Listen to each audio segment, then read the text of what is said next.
welcome to this session when I will show you how to create a search template in Logpoint. My name is Bjorn, I work for Radpoint. If you have a search that you're creating over and over again, and or if you want to get quickly in detail information about a particular user, for instance, or something like that, it's a good idea to create a search template.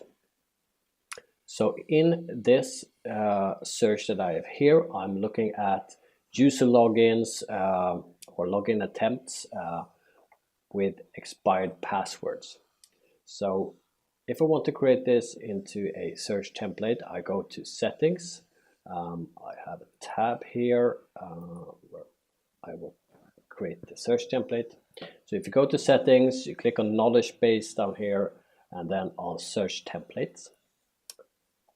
This brings up all the search templates that you have. If you are under my search templates, you might default to vendor search templates. Just switch to my search templates and click on add. This brings up a dialog box where you can fill out everything for the new search template. So we're going to put in a name, and it's a good idea to set a name that is not too particular, depending on what the search template should consist of. In my case, I'm going to do it the way that you're not supposed to, because I'm only going to look at login attempts for users with expired password. So login attempts for with expired password. That's the name of the search template. Under that, you have the description. Here you fill out something that is saying what this search template is looking at. Login attempts with expired password. Below that, you have the base query. So this is basically the query, but where you will add in parameters or variables that reflects the fields that we're going to add. So in the fields section here, you can add as many fields as you want. This would be text fields. On the field, you set the name of the variable. So for instance, if we put in a U, and then a display text would be the text that is connected to this text field. Put in username. And under value, it would be the default value that this text field is set to. If we go back to our tab with the search, we're now going to copy the filter part of the search. I'm going to add that in here. And now, of course, we don't have anything referencing this search fields. And that's the whole point with the search template. So after user here, I'm going to add user equals, and then put in a U like that. So this part actually is connected to the fields that we have.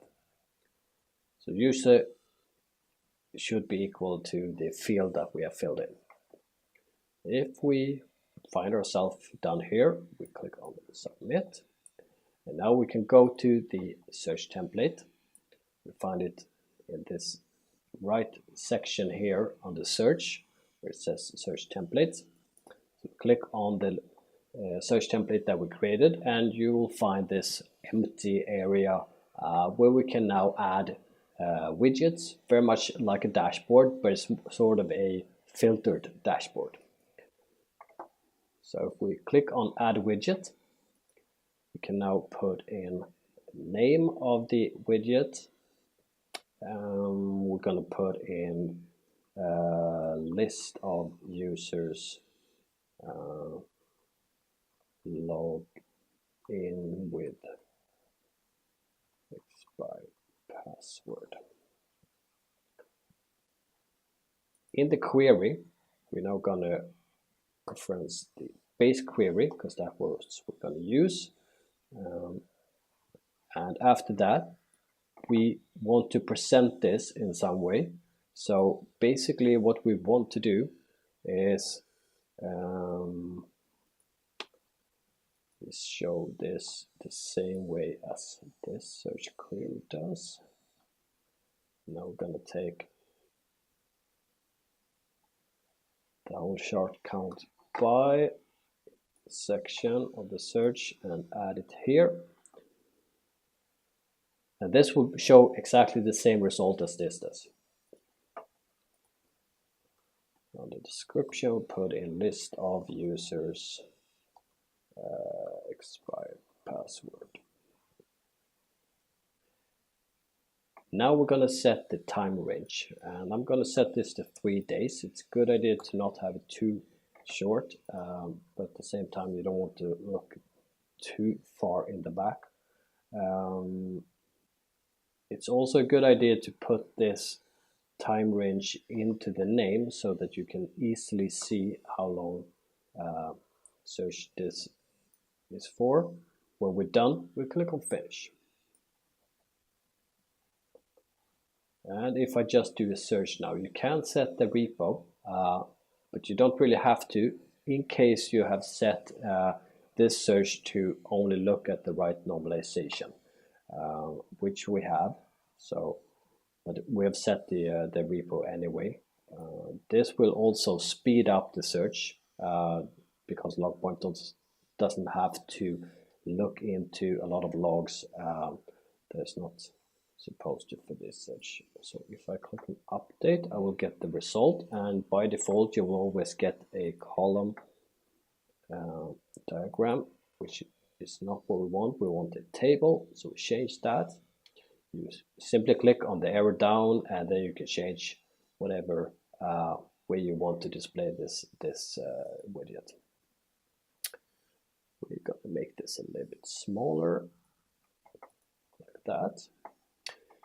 Because now we also want to add a new widget. And if I add widget, actually let me just copy this search from here. Not that part. That part. Okay. Click on add widget, and now we want to show timeline, or actually when it happened. When it happened. And in our query, we are going to do a time chart. Count by user, showing when the login attempt with expired password occurred. And in this case, we want to keep the same time range, and I think it's a good idea that you do that for all the widgets in the search template. Otherwise, it might be a little bit fuzzy when you look at the information that you get from here when it's not the same time range. So when we're done, we click on finish, and we can move this up here. They are connected. Click that so we don't have to see everything. And if I click on update now, I will get both these widgets updated. In this case, I have several users. I don't know when something happened for any one of these, but I can guess that this first one sticking out quite a bit is the blue line. But to get that information, we can click on the arrow down, and we can enable legend, which will give us the information. Now, this is not really what the search templates should be used for. It's more for going into detail of a particular user. but it doesn't always look like this because this is a quite small list, so it doesn't always look like that. I guess I was just lucky. So if I take this NRSI user, I put that into the username here, and I click update. I will now get quite useful information here. I see that this user has failed with expired password login on this source 2 times. I see when it happened. This is good detailed information. I might of course want to dig in deeper, and I can do so. That is it for this session. I hope you found it useful. Thank you very much.